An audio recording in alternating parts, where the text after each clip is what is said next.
వద్దని. మోషేతో అన్నాడు, మౌనంగా ఉన్నామంటే కర్ర చాపన్నాడు.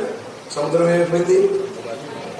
చీలిపోయింది. ప్రపంచం నేటికి అంతుబట్టని ప్రశ్న, నీరు చీలిపోవడం ఏంటిరా? నీటికి బదలయ్యే గుణం ఉందా? బదలవుదా? ఆ రోజు ఐసు ముక్క అయిపోతుంది. ఇదొక ఐసు ముక్క, ఇదొక ఐసు ముక్క, ఇదొక ఎక్కువ, ఇదొక ఎక్కువ. అతని పిల్లల డాడీ వెళ్తుంది, దానిని షార్క్ అంట. అవునా డాడీ? ఓ నీకెలా తెలుసు? మనకు అలాగే తెలుస్తుంది. డాడీ ఇంటి పరిగెడుతుంది, దాన్ని టేపు చేప అంటారు. ఆ రాత్రంతా ఎక్స్కర్షన్ వెనకాల సకృతి గడిపోయిందిరా, లేకపోతే నా సకృతి గడిపోయింది అంటాడు ఇంకొకడు. రే సేవుడు పోయిందిరా, ఎతకరా ఎతకరా అంటాడు ఇంకొకడు. ఏం ఎతుకుతామండి పక్కన బలి సాపకళ్ళు తెచ్చుకో అంటాడు ఒకడు. వీళ్ళకేమో రమ్యంగా ఉంది, వెనకాలకి సమస్తమును మేలు కొరకే సమకూడి జరిగిన చప్పట్లు కూడా దానికి స్తోత్రం.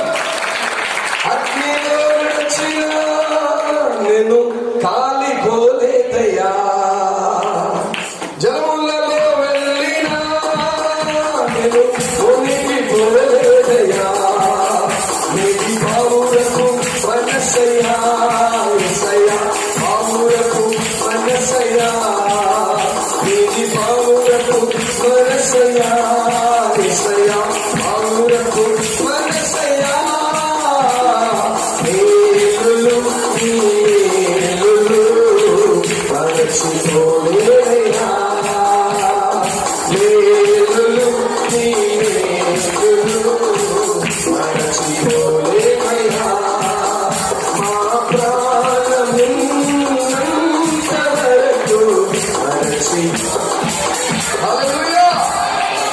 సమస్తము సమకూడుతున్నాయి. దేనికోసం?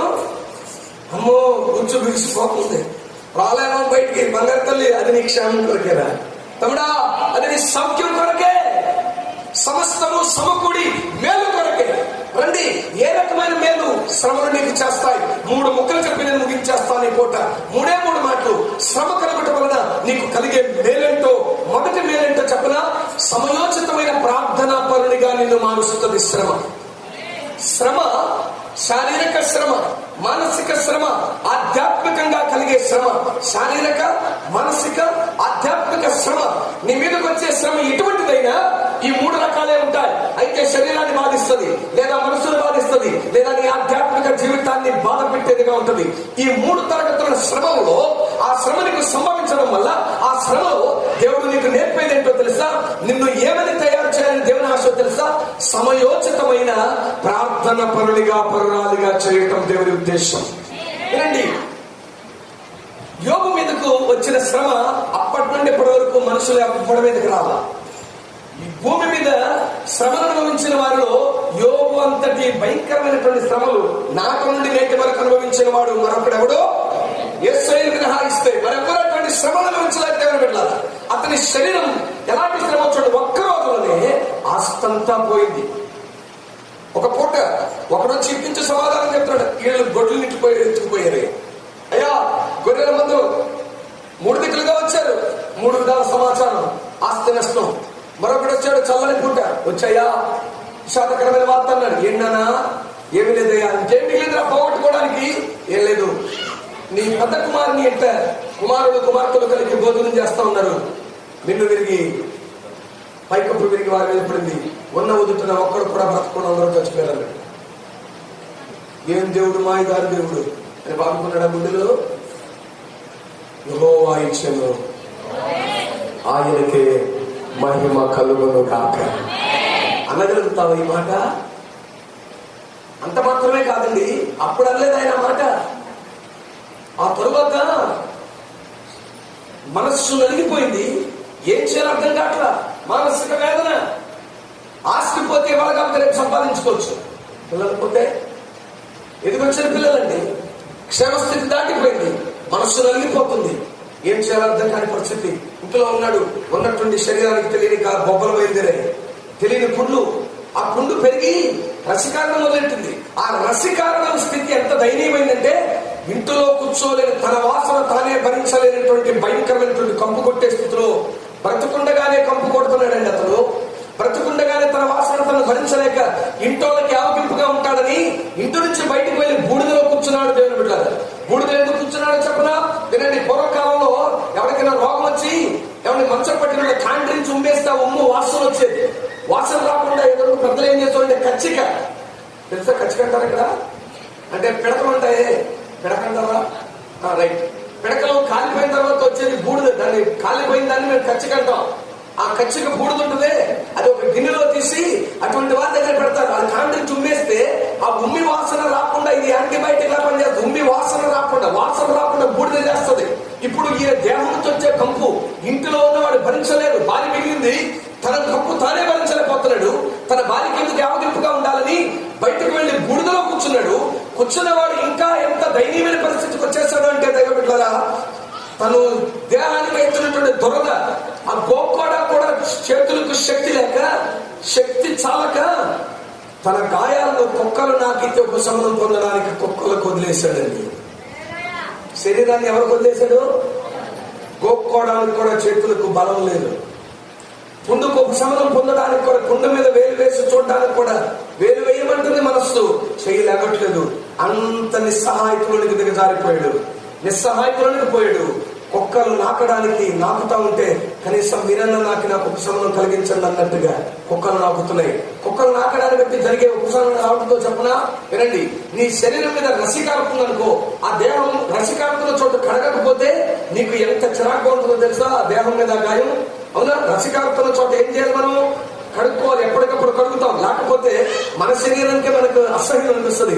అతని శరీరాన్ని ఏమండి గోక్కోవడానికి చేతులు శక్తి లేదు. రెండు కుక్కలు నాపుతుంటే అనుకున్నాడు, నేను ఎలాగో స్నానం చేయట్లేదు, నువ్వు నాపుతున్నావు, అది నాకు ఉపశమనం ఇస్తుంది అన్నట్లుగా ఎంతగా బలహీనుడైపోయాడు. కానీ ఆ బలహీనతలో కూడా దేవుని సన్నిధిని బట్టి ఏమంటున్నాడు తెలుసా? 23వ అధ్యాయం 10వ వచనంలో చెప్తున్నాడు, నేను నడచు మార్గము యెహోవాకు తెలియను, ఆయన నన్ను శోధించిన తర్వాత నేను సువర్ణముగా కనబడుదును. చదవండి ఆ మాట ఒక్కసారి. నేను నడుచు మార్గం ఆయనకు తెలియను, ఆయన నన్ను శోధించిన తర్వాత. చెల్లెళ్ళు వినండ్రా, నవీన స్వభావాన్ని క్రీస్తును కలిగిన తర్వాత నీకు అర్థం కావాల్సిన వాళ్ళు సత్యం ఏంటో తెలుసా? నువ్వు నడిచే మార్గం ఆయనకు తెలుసు. నీ అడుగు ఏ కళ్ళు దుకాణానికి వెళ్తుందో చూస్తాడు, నీ అడుగు ఏ తాడి చెట్టు కిందకి వెళ్తుందో చూస్తాడు, నీ అడుగు ఏ మందిరావరణకి వెళ్తుందో చూస్తాడు, నీ అడుగు ఎవరి సహవాసానికి వెళ్తుందో చూస్తాడు, నీ అడుగు ఏ దిక్కుకు వెళ్తుందో చూస్తాడు ఆయన. అందుకే 31వ అధ్యాయంలో యోబంటాడు, నా అడుగుల లెక్క నేను ఆయనకి చెప్పాలి కనుక ఆయన నా ప్రతి అడుగును లెక్కిస్తున్నాడంటాడు ఆయన. నీవు నడచు మార్గము అంటున్నాడు ఆయన. నేను నడచు మార్గము యెహోవాకు తెలుసు. ఇప్పుడు నీకు అర్థం కావాలరా చెల్లి, నిన్ను పిలిచినాడు, నువ్వు నడిపించే ఆయన అంటాడు, నేను నడుచు మార్గం ఆయనకు తెలుసు. ఎందుకు తెలుసు అంటే అసలు ఆ మార్గాన్ని ఆయన కొరకు ఏర్పరిచిన వాడు జీవము కలిగిన దేవుడు. చప్పట్లు దేవుడికి స్తోత్రం కలుగునుగా. హల్లెలూయా. రక్షించబడిన చెల్లి, రక్షించబడిన తల్లి, నీకు అర్థం కావాల్సింది ఏంటో తెలుసా? నువ్వు నడిచే మార్గం దేవుడికి ఎలా తెలుసు అనుకుంటావా? ఆయన నీ చేపట్టి నడిపిస్తున్నాడు కనుక, ఆ మార్గంలో ఆయన ఉన్నాడు కనుక ఆయనకు తెలుసు. హల్లెలూయా. నేను నడుచు మార్గం ఆయనకు చెప్పండి, ఆయనకు తెలుసు. ఉదాహరణకు నేను ఎలా అంటాను, దేవ సేవకులు ఎక్కడ ఉన్నారు, నేను సడన్గా బయలుదేరి వచ్చాను, చెప్పకుండా దిగాను. నేను అక్కడ దిగిన తర్వాత నేను బయలుదేరాను. ఎక్కడికి అన్నాడు అయ్యారు. ఎక్కడికి వెళ్ళలేదు, నెల్లూరు వచ్చాను ఆల్రెడీ, కొవ్వూరు దాటానప్పుడే అన్నా. ఎక్కడికి వస్తారండి అన్నాడు. పేడసరి పెడుతున్నాను అన్నాను. భలే బాబు మీరు అక్కడే ఉండండి. లేదు బయలుదేరాను నేను ఆల్రెడీ, వచ్చేస్తున్నానన్నా. ఎటు వస్తున్నావు అన్నాడు. నేను ఫలానా రోడ్డు వస్తున్నాను. ఆహా ఆ రోడ్డా, ఎక్కడున్నావు? ఫలానా దిక్కున. ఆ రోడ్డు ఆయనకు తెలుసు కాబట్టి ఏం చేస్తాడు? త్వరగా సహాయం దొరకదా? చెప్పాలి, దొరకదా? తెలియని రోడ్డు అయితే అంటున్నాడు ఇక్కడ, విశ్వాసిగా ఉన్న చెల్లి తమ్ముడు ఒక్క అన్నా వినండిరా, నా శ్రమలో పట్టించుకునే నాదుడు లేడంటున్నావు, కానీ నీకు అర్థం కావాల్సింది ఆ మార్గంలో నిన్ను నడిపిస్తున్నాడు ఆయనే. సమయోచితమైన సహాయం చేయగలిగిన సమర్థుడు ఆయనే. హల్లెలూయా. సమయోచితంగా నీకు సహాయం అందించేవాడు ఆయనే. హెబ్రీ పత్రిక 2వ అధ్యాయం చివరి వచనంలో చూడండి, ఆయన శ్రమ పొంది. హెబ్రీ పత్రిక 2వ అధ్యాయం చివరి వచనం, తాను శోధించబడి శ్రమ పొందెను కనుక శోధించబడిన వారందరికీ సహాయము చేయగలవాడు. ఆయన సహాయం చేయగలిగినాడు. అయితే సహాయానికి తలుపు తట్టాల్సిన ఎవరు చెప్పాలి? నోరు మంచిదైతే ఏమంటే నేను వస్తా దారి తెలియదు. ఏమంటే బ్యాట్సన్ బ్యాట్ వెళ్ళాలా ఎట్లా ఏం లేదు ఇలాగే పోండి. ఎందుకు అడగాలని అవసరాలుగా బోర్డు కనపడుతుందిగా అన్నాను. ఒక పల్లెటూరులో బోర్డులు ఉంటాం. ఎటు వెళ్తాను నేను ఇప్పుడు? ఏ కంపలోకి వెళ్తానో తెలియదు, ఏ కంపలోకి వెళ్తానో తెలియదు. ఏ రోడ్డు రోజంతా తిరుగుతా కానీ బ్యాట్సన్ బ్యాట రాలా. ఇదేంటి రాలేదు అంటే ఎవడమంటే ఏమైనా మాట్లాడొచ్చాను ఇక్కడికి వచ్చాను. మరి నోరు తెలుసు కాబట్టి ఈ పూట దేవుడు కూడా అదే అంటే మనలో చాలా మంది మూర్ఖత్వం అండి. మనలో చాలా మంది ఆశారాజు అనేటోళ్ళం. ఆశ 30 సంవత్సరాలు దేవుడు ఇచ్చిన క్షేమాన్ని అనుభవించాడు. ఒక్క పూట అన్నాడు 16వ అధ్యాయం దినవృత్తాంతాల 2వ గ్రంథం 9వ వచనంలో కసురుకున్నాడు దేవుడు. ఆ దెబ్బతో దేవుడు దేవుడు నిన్ను బట్టి నేను బతికేది అన్నాడు. దేవుని వైపు దేవుడు చూడను కూడా చూడలేదు జీవితాంతం. కాలులో పుండు పుట్టింది, సత్యదాకా అలాగే పెడిపోయింది. దేవుడు ఎక్కడ తన కోపమే చెప్పండి, తన కోపమే. ఇప్పుడు ఆశా క్షత్రియుడు తన కోపమే దేవుని దగ్గరికి రావాలి. రాకుండా అహం అనేది వచ్చింది. నీ అహం నీ నాశనానికి కారణం. ఆయన అన్నాడు నేను నడుచు మార్గము ఆయనకు నడిపిస్తున్నాడు కాబట్టి నడిపిస్తాడు నా దేవుడు, శ్రమలోనైనా నన్ను విడువడు. నడిపిస్తాడు నా దేవుడు, శ్రమలోనైనా నన్ను విడువడు. అడుగులు కడబడినా అలసటపై పడినా, అడుగులు కడబడినా అలసటపై పడినా, చెయ్యి పట్టి నన్ను కట్టి చక్కని ఆలోచన చెప్పి, చెయ్యి పట్టి నన్ను కట్టి చక్కని ఆలోచన చెప్పి నడిపిస్తాడు నా దేవుడు, శ్రమలోనైనా అంగకారమే సారి మూసిన నిన్నలే నన్ను కృంగదీసిన, అంగకారమే సారి మూసిన నిన్నలే నన్ను కృంగదీసిన, తన చిత్తం నెరవేర్చుతాడు, గమ్యము వరకు నన్ను చేర్చుతాడు, తన చిత్తం నెరవేర్చుతాడు, గమ్యము వరకు నన్ను చేర్చుతాడు. నడిపిస్తాడు నా దేవుడు, శ్రమలోనైనా నన్ను విడువడు. మరొకసారి నడిపిస్తాడు నా దేవుడు, శ్రమలోనైనా. హల్లెలూయా అంటాడు యోబు. నలిగిపోయిన దేహం శక్తి చాలని వాడండి, అయినా ఎక్కడు కాదు ఆయన. ఎక్కడి నుంచి వచ్చింది సమయోచితమైన ఆ మొర? ఎక్కడి నుంచి వచ్చింది సమయోచితమైనటువంటి ఆ జ్ఞాపన? ఎక్కడి నుంచి చెప్పగలుగుతున్నాడు ఆ మాట?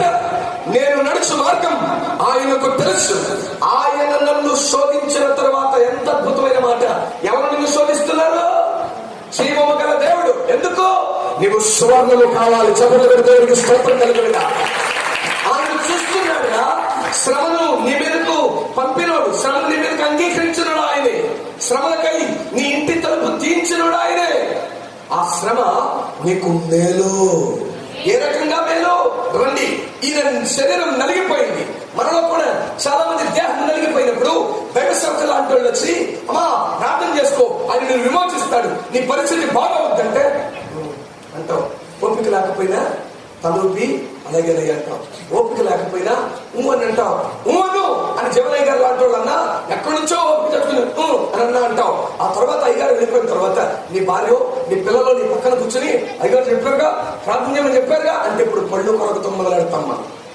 ఎందుకో తెలుసా?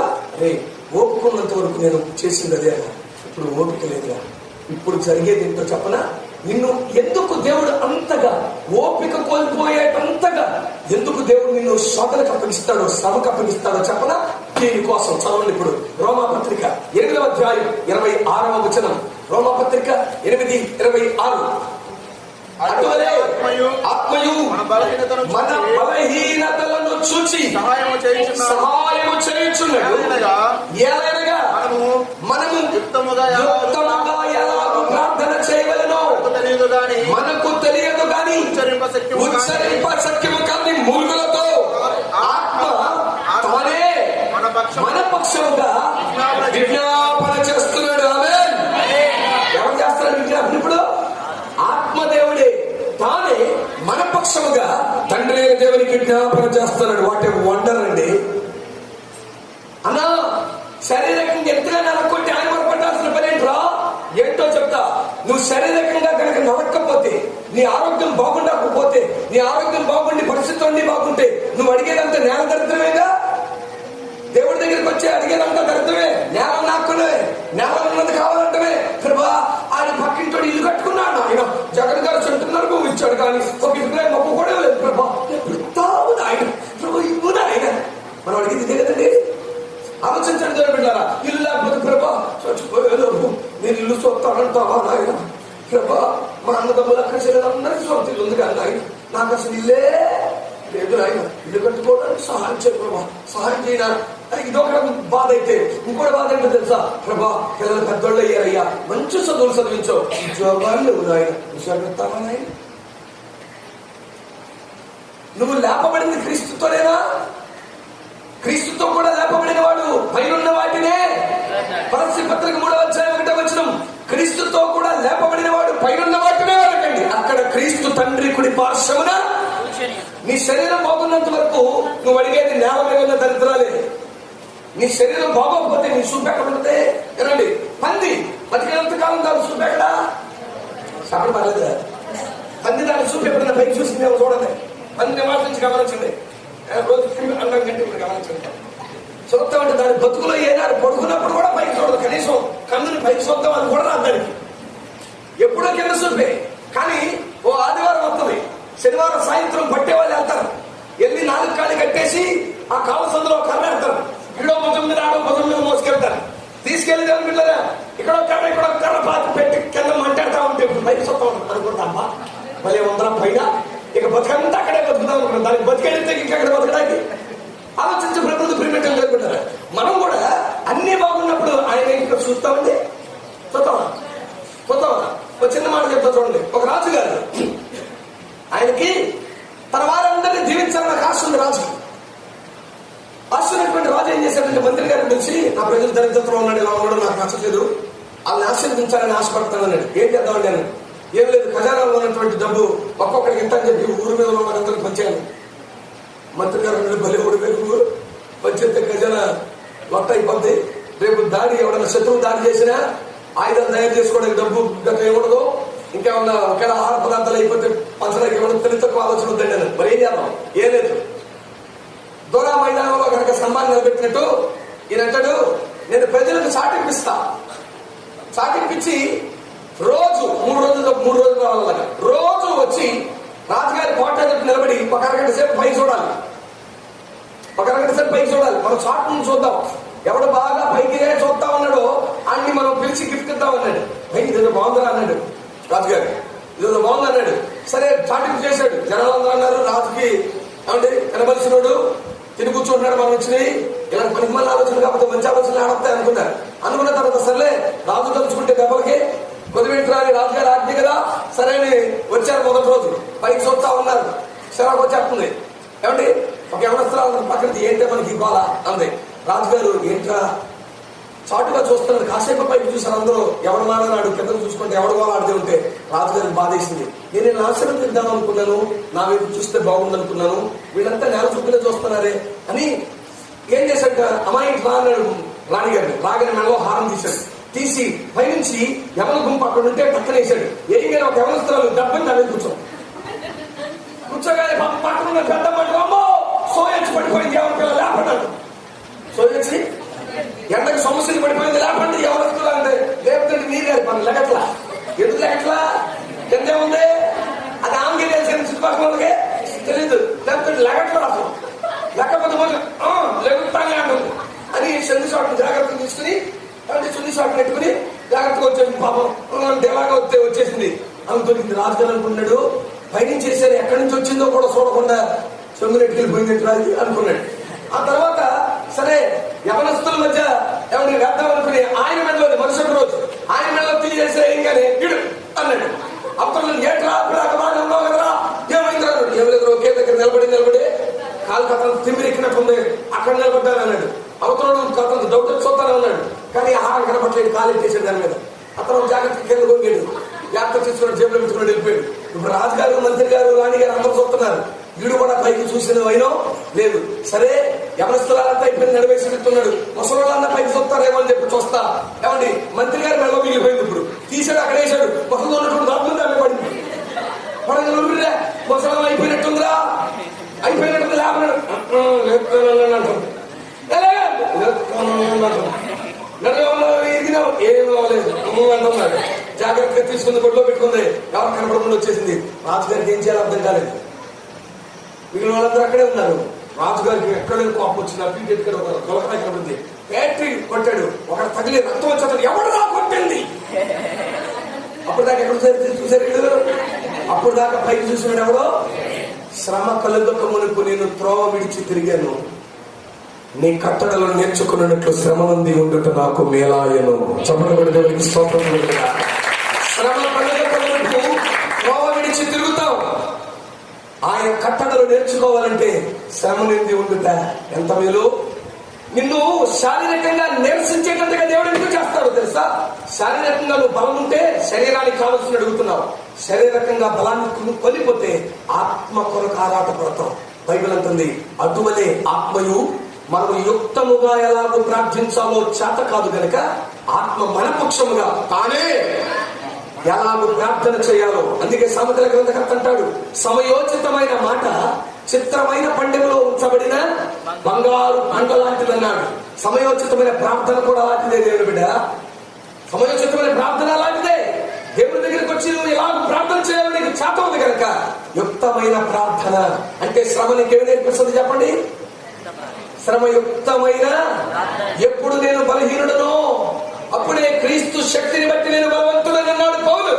శ్రమలు మనలను యుక్తమైన ప్రార్థన పరులుగా, దేవుడు అంగీకరించగలిగిన ఆత్మ సంబంధమైన పరిశుద్ధాత్మ మనలోనికి వచ్చి మన పెట్టాలంటే మూలుగు. ఆ మూలుగు ఎప్పుడు వస్తుందంటే శరీరం పూర్తిగా చెప్పండి నీ వశము తప్పిపోతే అప్పుడు మూలుగు అంటావు. ఆ మూలుగులో నుండి పరిశుద్ధాత్మ అప్పుడు వస్తుంది సరైన ప్రార్థన. ఏమండి అవునా కదా? ఇది మొదటి అనుభవం. రెండోది, శ్రమ కలగనంత వరకు నీ చూపు ఎక్కడ ఉంది? ఇప్పుడే చెప్పా, శ్రమ కలిగితే ఎప్పుడు వచ్చింది నీ చూపు? క్రింద చూపు మాని పై చూపు నీకు ఇవ్వడానికి శ్రమ. దేవునికి స్తోత్రం కలుగుగా.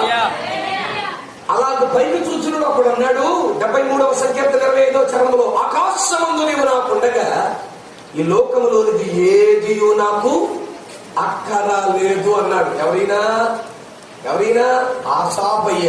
ఈయన ఫైర్ లీడర్ గారు. ఏమండి ఈయన అనుకుంటాడు చుట్టూ ఉన్న వాళ్ళు కలిసి, చుట్టూ ఉన్న వాళ్ళు ఆస్తిపాస్తులు సంపాదించుకుంటారు, చుట్టూ ఉన్న వాళ్ళు పాష్ లైఫ్. ఏమండి మంచి టీవీగా నడుపుతా ఉంటా అనుకున్నాడు. ఆల బతికే బాగుంది.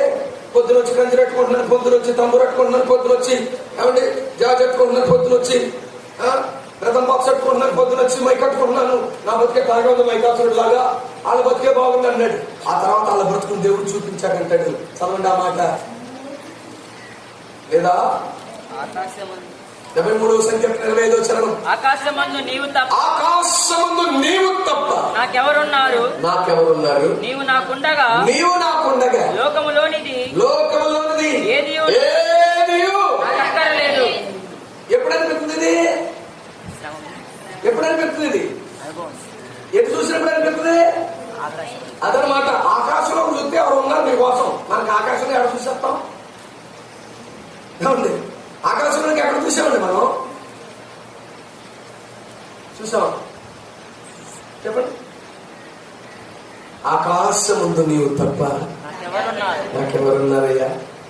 నీవు నాకుండగా, అక్కడ నువ్వు నాకుండగా ఇక్కడ నాకేమి అక్కర్లేదు. నాకేమి అక్కర్లేదు. ఈ మనస్సు నీకుంటే నీకు కావలసినవన్నీ అటంతటా ఇస్తాడు ఆయన. ఆమేన్. నీకు కావలసినవన్నీ ఆయన ఇస్తాడురా. ఎంత మంచి దేవుడు తెలుసా. ఇది రెండవ మాట. మూడవ మాట నేను ఉంచుతున్నాను. మూడవది, శ్రమ నీకు ఎందుకో తెలుసా? శ్రమ నిన్ను కన్ఫ్యూజ్ చేసే ట్రైనింగ్ సెంటర్. శ్రమలు నిన్ను ట్రైన్ చేసే ట్రైనర్స్. పరుగు పందాలలో పాల్గొనాలి. దాని కొరకు నీకు ట్రైనర్ ఉంటాడా ఉండడా? ప్రతి ఆటకు ఒక ట్రైనర్ ఉంటాడు. శ్రమలకు కూడా ఒక ట్రైనర్ ఉన్నాడు. ఏమిటా శ్రమలకున్న ట్రైనర్ ఎవరు? నీ రోగమే నీ ట్రైనర్. ఒక్కొక్కసారి నీ మీదకి వచ్చే ఆ మాటలే నీ ట్రైనర్. ఒక్కొక్కసారి నీ శరీరానికి అయ్యే గాయాలే నీ ట్రైనర్. నేనల్లా చూస్తారా మాట? చూద్దాం రండి. యోబు గారి అంటున్నాడు. యోబు గ్రంథం 34వ అధ్యాయం 18వ వచనం చదవండి ఒకసారి.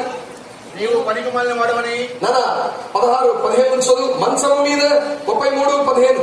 మంచము మీద కొనుక్కు సమయమున గాఢ నిద్ర పట్టినప్పుడు కలలో రాత్రి కలుగు స్వప్నములలో నరులు గర్విష్ఠులు కాకుండా చేయనట్లు తాము తలంచిన కార్యము వారు మానుకొన చేయనట్లు పోకుండా వారిని కాపాడు. ఆగండి. ఒకసారి మీరు అనుకున్నవి మీరు జరగవు. ఎందుకు జరగవు తెలుసా? జరిగితే గోతికెళ్ళిపోతారు మీరు. అది దేవుడికి తెలుసు.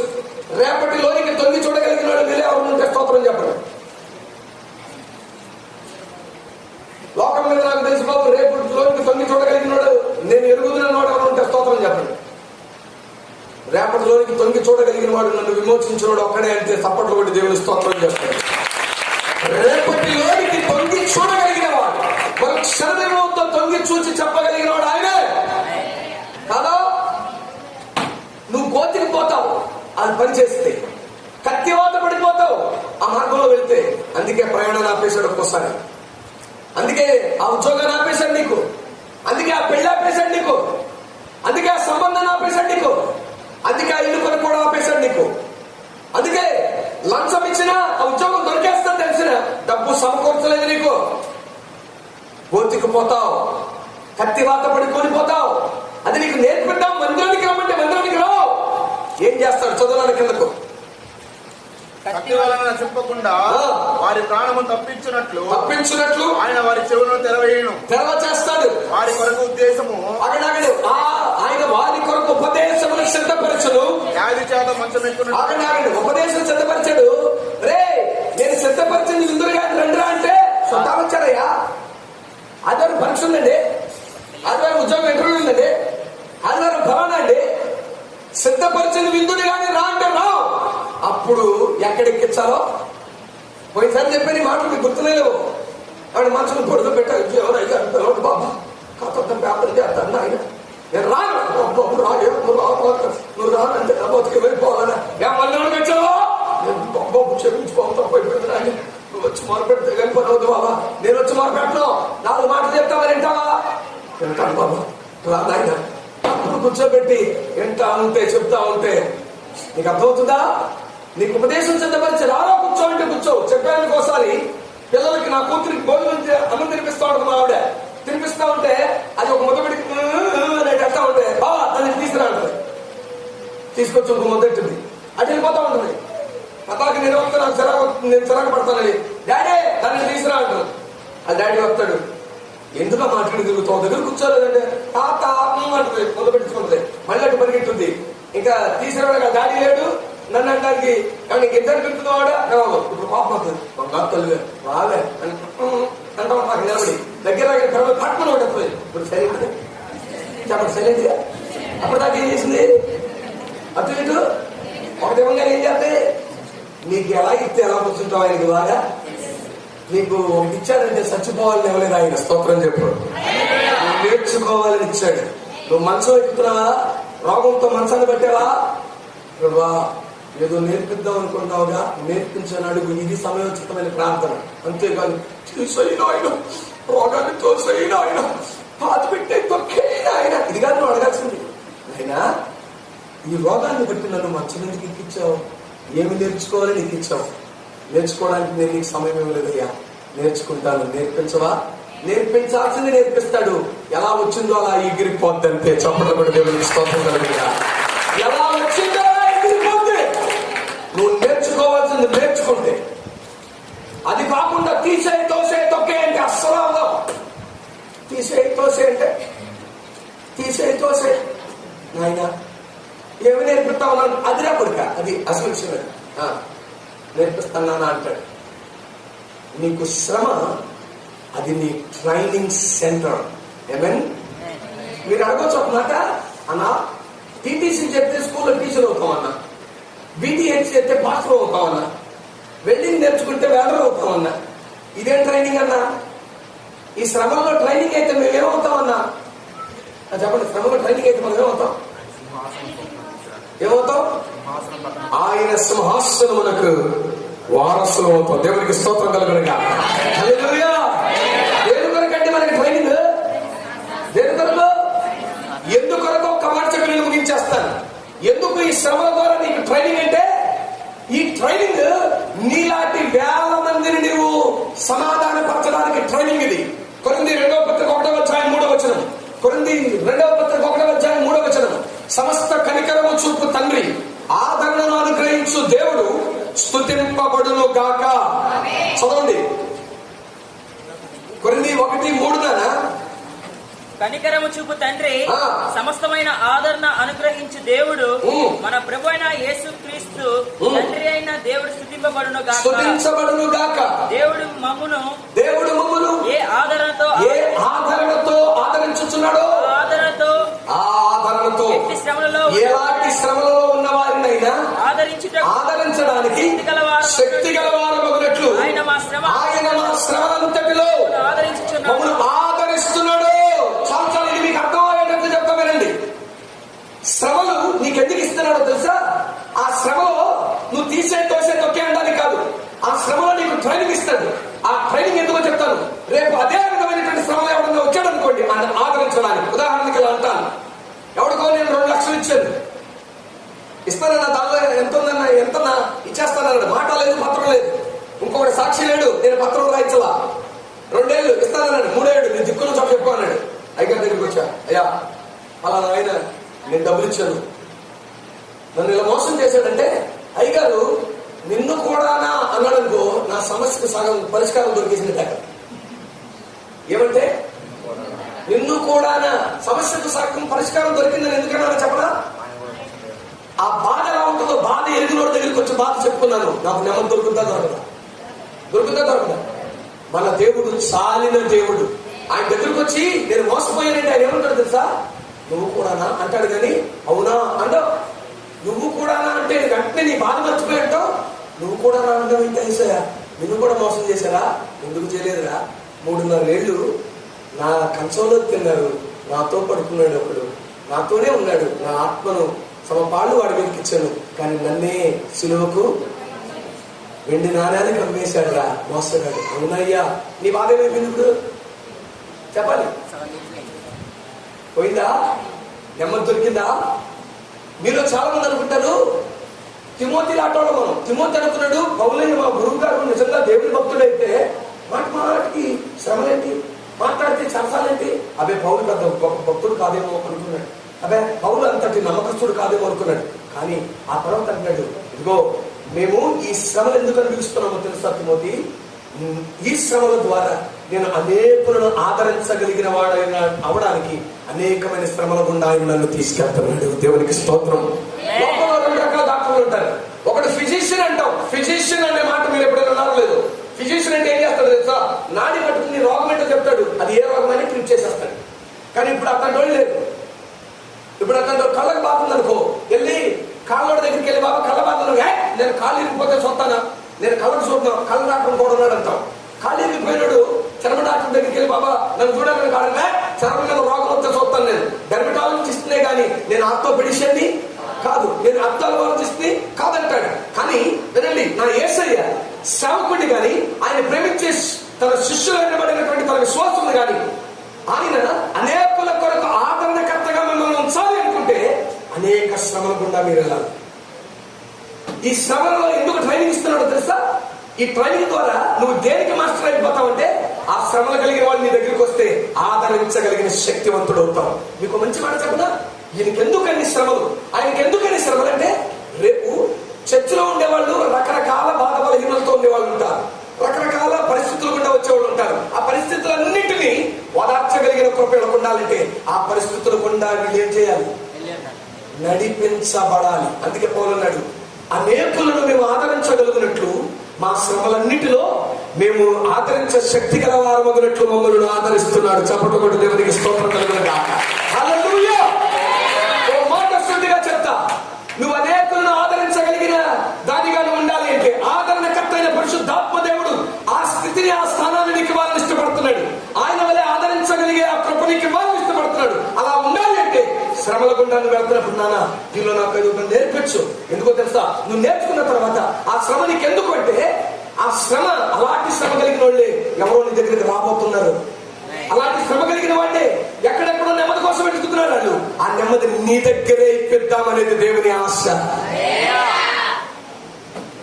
ప్యాటిసన్ పేటలో ఇలాంటి వాళ్ళని, ఇలాంటి వైద్యులను, ఆత్మ సంబంధమైన వైద్యులను దేవుడు తయారు చేద్దాం అనుకుంటే, మనలో చాలా మంది మేము రోగులుగానే మిగిలిపోతాం, కానీ మేము వైద్యులు కాలేము. ఆయన తీసేయి బాబు, తోసేయి ఆయన, తొక్కేయి ఆయన, అవసరమైతే ఉపవాస కుడిగా పెట్టేసుకుంటాం ఆయన. దేనికోసం? తీసేయమంటానికి, తోసేయమంటానికి, తొక్కేయమంటానికి.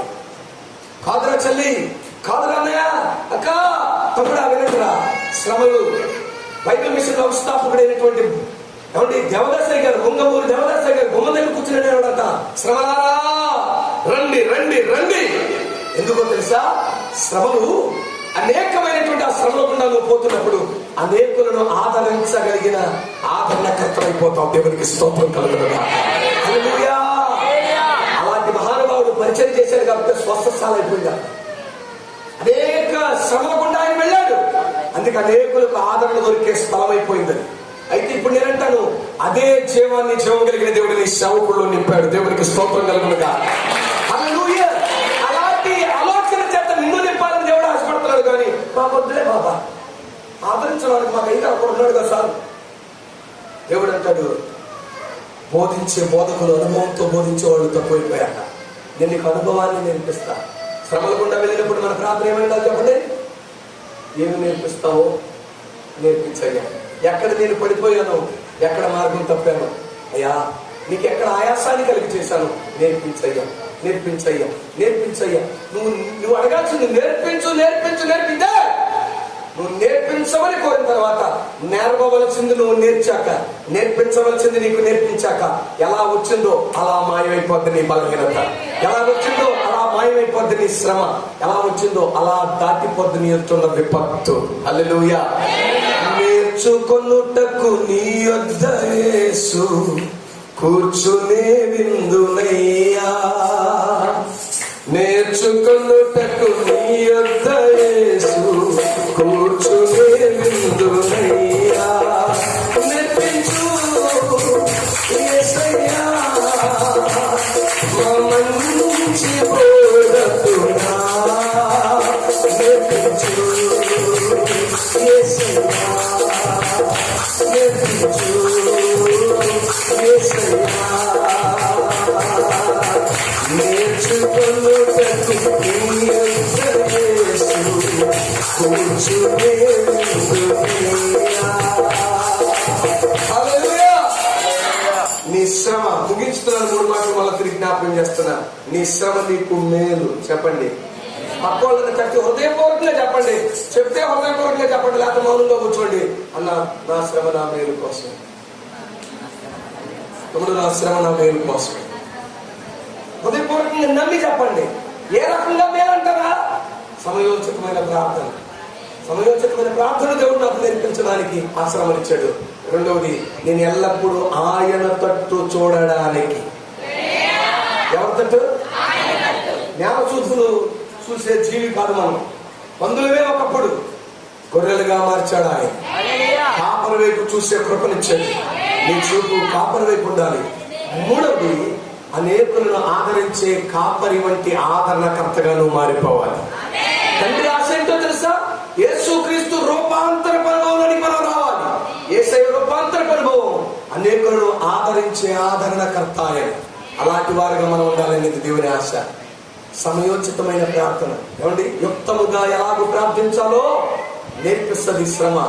రెండవది, ఆ శ్రమ యేసును చూచుట నేర్పిస్తుంది. మూడవది, ఆ శ్రమ మనను అనేకులను ఆదరించగలిగే క్రీస్తు పిల్లలుగా.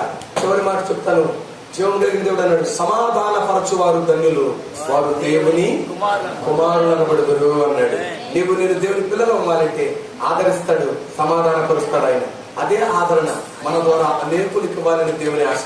అనేకులకు మనం ఆదరణకరంగా ఉండాలి అంటే ఆ శ్రమల గుండా మనం కూడా వెళ్ళాలి. వెళ్తున్నప్పుడు నాన్న నేర్పించయ్యా అని అడుగుదాం. నన్ను దీనిలో నిష్ణాతుడిగా చేయ్యా, నన్ను దీనిలో నిజంగా ఈ రోజు యోగు గారి దగ్గరికి వస్తున్నామంటే ఆయన నిష్ణాతుడు కనుక, ఆయన దగ్గర దేవుడిచ్చినటువంటి ఆ కృప ఆదరిస్తుంది కనుక ఆయన దగ్గరికి వచ్చాం. మన దగ్గరికి అనేకులు రావాలి అంటే మనలో క్రీస్తుని చూపిద్దాం. అంతేగాని చర్చికి వెళ్ళండి, ఫలానా దగ్గరికి వెళ్ళండి అనుకో. నువ్వు నిజంగా చూపించు. నీలో కనబడకపోతే నీ సేవకుడు చూపించి, అమ్మా మా మందిరానికి రండి, నా దైవ సేవకులలో దేవుని శక్తులు నువ్వు చూడొచ్చు. నా మందిరానికి రండి, నా దైవ సేవకుడు నీలాంటి మనిషే, కానీ ఆదరించగలిగిన దేవుని ఆత్మ ఆయనలో ఉంది. నీకు కావలసిన మాట నీకు ఇస్తాడు, నీకు కావలసిన ఆదరణ ఆయన ద్వారా నీకు ఇస్తాడు. దేవుడు తనలో కనపరుచుకుంటున్నాడు, ఆ ప్రొపిస్తాడు. నమ్మని ఆహ్వానిద్దాం. దేవుని స్థలంలో అలాగ ఉండడానికి మనం దేవునికి అప్పగించుకుందాం. శ్రమ నుండి ఉండుట నాకు మీకు సమాధానం కలిగినట్లు నేను ఈ సంగతులు మీకు తెలియచేస్తున్నాను. లోకమందు మీకు శ్రమ కలుగును, అయినను ధైర్యం వహించండి, నేను లోకమును జయించిన విశ్వాసమే మనది. జీవం కలిగిన దేవుడి మాటను బట్టి మనల్ని దీవించును కాక. ఆమేన్.